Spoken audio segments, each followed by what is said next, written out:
Okay, we're going to continue. Number 2, the motorcycle.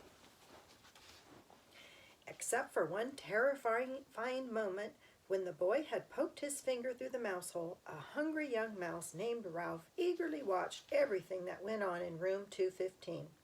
At first, he was disappointed at the size of the boy who was to occupy the room. A little child, preferably 2 or even 3 children, would have been better. Little messy children were always considerate about leaving crumbs on the carpet. Oh well, at least these people did not have a dog. If there was one thing Ralph disliked, it was a snoopy dog. Next, Ralph felt hopeful. Medium-sized boys could almost always be counted on to leave a sticky candy bar wrapper on the floor or a bag of peanuts in the bedside table where Ralph could reach them by climbing up the telephone cord. With a boy this size, the food, though not apt to be plentiful, was almost sure to be of good quality. The third emotion felt by Ralph was joy when the boy laid the apple core by the telephone. This was followed by despair when the mother dropped the core into the metal wastebasket. Ralph knew that anything at the bottom of the metal wastebasket was lost to a mouse forever. A mouse lives not by crumbs alone, and so Ralph experienced still another emotion. This time, food was not the cause of it. Ralph was eager, excited, curious, and impatient all at once. The emotion was so strong it made him forget his empty stomach. It was caused by those little cars, especially that motorcycle and the pop sound the boy made.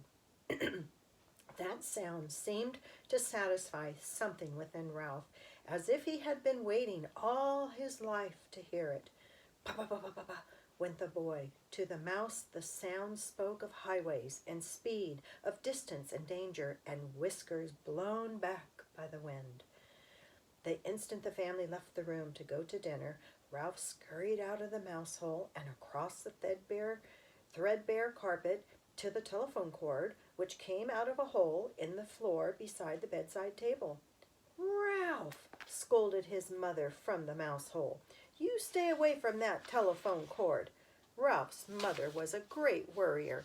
She worried because their hotel was old and ran down, and because so many rooms were often empty with no careless guest to leave crumbs behind for mice. She worried about the rumor that their hotel was to be torn down when the new highway came through. She worried about her children finding aspirin tablets. Ralph's father had tried to carry an aspirin tablet in his cheek pouch. The aspirin had dissolved with unexpected suddenness, and Ralph's father had been poisoned. Since then, no member of the family would think of touching an aspirin tablet, but this did not prevent Ralph's mother from worrying. Most of all, Ralph's mother worried about Ralph. She worried because he was a reckless mouse who stayed out late in the daytime when he should have been home safe in bed.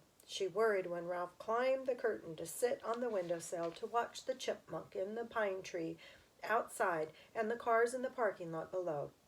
She worried because Ralph wanted to go exploring down the hall instead of traveling under the floorboards like a sensible mouse.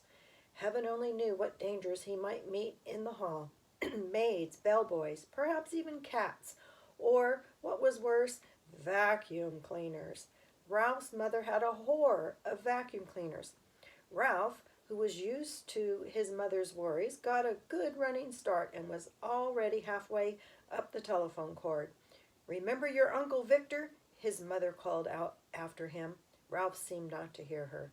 He climbed the cord up to the telephone, jumped down, and ran around to the row of cars. There it was on the end, the motorcycle. Ralph stared at it and then walked over and kicked a tire. Close up, the motorcycle looked even better than he expected. It was new and shiny and had a good set of tires. Ralph walked all the way around it, examining the pair of coronium mufflers and the engine and the hand clutch. It even had a little license plate, so it would be legal to ride it. boy, said Ralph to himself, his whiskers quivering with excitement. Boy, oh boy! Feeling that this was an important moment in his life, he took hold of the hand grips. They felt good and solid beneath his paws. Yes, this motorcycle was a good machine, all right. He could tell by the feel. Ralph threw a leg over the motorcycle and sat jauntily on the plastic seat. He even bounced up and down. The seat was curved just right to fit a mouse. Here he is, getting a checking out the motorcycle. But how to start the motorcycle, Ralph did not know. And even if he did know how to start it, he could not do much riding up here on the bedside table. He considered pushing the motorcycle off onto the floor, but he did not want to risk damaging such a valuable machine. Ralph bounced up and down on the seat a couple more times and looked around for some way to start the motorcycle. He pulled at a lever or two, but nothing happened. Then a terrible thought spoiled his pleasure. This was only a toy. It would not run at all. Ralph, who had watched many children in room 215, had picked up a lot of information about toys. He had seen a boy from Cedar Rapids throw his model airplane on the floor because he could not make its plastic parts fit properly. A little girl had burst into tears and ran sobbing to her mother when her doll's arm had come out of its socket. And then there was that nice boy, the potato chip nibbler, who stamped his foot because the batteries kept falling out of his car. But this toy could not be like all those other toys he had seen. It looked too perfect, with its wire spokes and its wheels and its pair of shiny coronium exhaust pipes. It would not be right if it didn't not run. It would not be fair. A motorcycle that looked as real as this one had to run. The secret of making it run must be perfectly simple, if only Ralph had someone to show him what it was. Ralph was not satisfied just sitting on the motorcycle. Ralph craved action. After all, what was a motorcycle for if it wasn't action? Who needed motorcycle riding lessons? Not Ralph. He tried pushing himself along with his feet. This was not nearly fast enough, but it was better than nothing. He moved his feet faster along the table and then lifted them up while he coasted. Feeling braver, he bent low over the handlebars and worked his feet still faster towards the edge of the bedside table.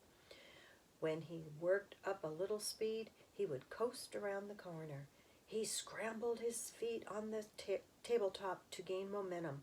In a split second, he would steer to the left. At that moment, the bell on the telephone rang, half a ring, so close that it seemed to pierce the middle of Ralph's bones. It rang just that half ring, as if the girl at the switchboard realized she had rung the wrong room and had jerked out the cord before the ring was finished. That half ring was enough to shatter Ralph's nerves and terrified him so that he forgot all about steering. Uh-oh, look what happens. I think he takes a tumble. It jumbled his thoughts until he forgot to drag his heels for brakes. He was terrified. He let go of the hand grips. The momentum of the motorcycle carried him forward over the edge of the table. Down, down through space tumbled Ralph with the motorcycle. He tried to straighten out, to turn the fall into a leap, but the motorcycle got in his way. He grabbed in vain at the air with both paws. There was nothing to clutch, nothing to save him, only the empty air. For a fleeting instant, he thought of his poor old Uncle Victor. That was the instant the motorcycle landed with a crash in the metal wastebasket. Ralph fell in a heap beside the motorcycle and laid still. That's it. Number 3 is the next one. Can't wait till we get to read number 3. Bye, guys.